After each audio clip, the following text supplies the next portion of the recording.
Hello guys, welcome back to my channel. তোমরা সবাই কেমন আছো অবশ্যই কমেন্টে জানাও। আমিও খুব খুব ভালো আছি। আর আজকে হচ্ছে আমার বার্থডে, 25শে মে। সেজন্য একটু বাড়িতে ছোটো করে সেলিব্রেশন করা হচ্ছে। ছোটো করে বলতে সব কিছুই হচ্ছে। আর রাত্রেবেলায় আমার হাজব্যান্ড আমাকে রাত 12টার সময় উইশ করেছিল। আমি তো ভাবতেই পারছিলাম না, সত্যি আমার খুব খুশি লেগেছে, খুব খুশি হয়েছি। আর আজকে সেলিব্রেশন করা হচ্ছে। মা বাবা আসবে না বলেছিল, দিয়ে হঠাৎ করে ওরাও বললো আসবে, দিয়ে ওরা আসছে। বোন এইখানে বেলুনগুলো সাজাচ্ছিল, চলো দেখাই তোমাদের।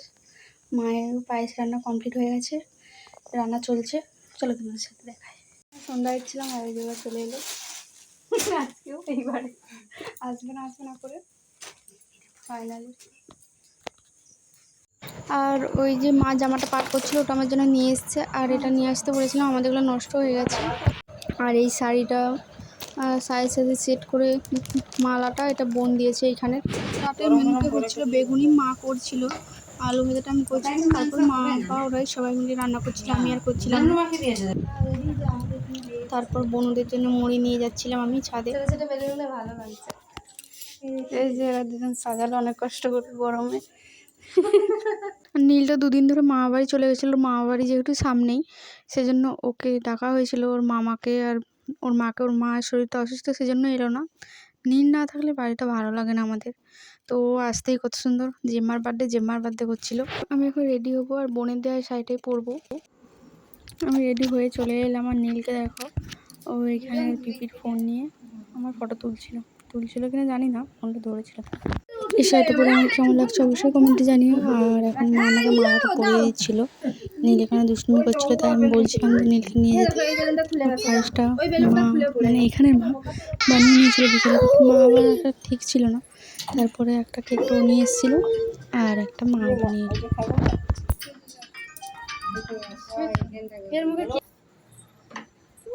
একটা করে পড়ে যেতে বুঝবো।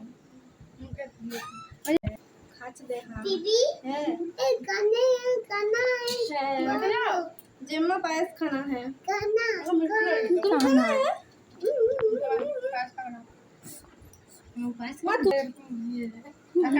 ओके निदुवर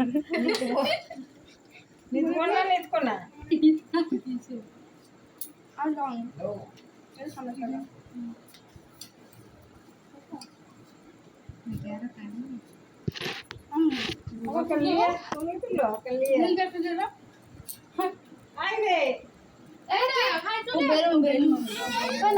ফটো দিল ধরো।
আরে মা ফেনাই ফেনাটা খেতে লাগছে, ফেনাটা খেয়ে দেখলাম মরে যাবেন তো।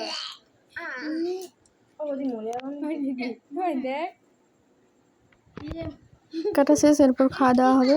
আজকে আমাদের ভিডিওটা এখানেই শেষ করলাম। Tata, good night.